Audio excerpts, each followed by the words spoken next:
Hey Starlights! In this video, I decided to introduce to you my OCs that I'm going to be using for animation memes and all that type of stuff. I'm planning to make this into a series, but a very short one, since I don't really have much characters. And also, sorry if my voice is kinda weird, I have a runny nose right now, so yeah.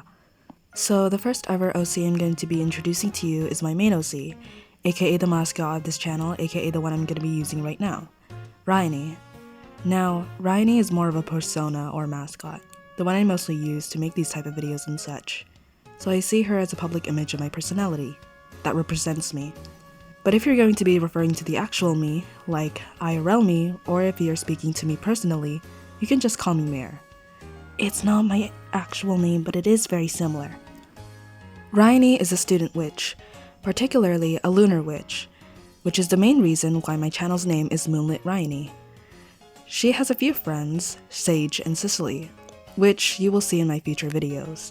I'm not going to be explaining to you her backstory since she doesn't really have one, and I don't want my personas to have backstories because it makes me feel more detached from them and less like me. Now, a few fun facts for her. She used to be in an Obey Me self-insert OC. I like to think that Rhynie is emotional and a wuss, like me.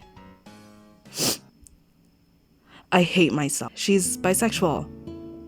Like me. Yeah. So, yeah. I base her a lot around me, my personality and hobbies. And I guess that's the main reason why she represents me, I guess. Because she was a self-insert back then. And now I'm just getting off of my script because I'm doing this like improv now, so that's why my voice is like this, so. Yeah. Enjoy the speed paint.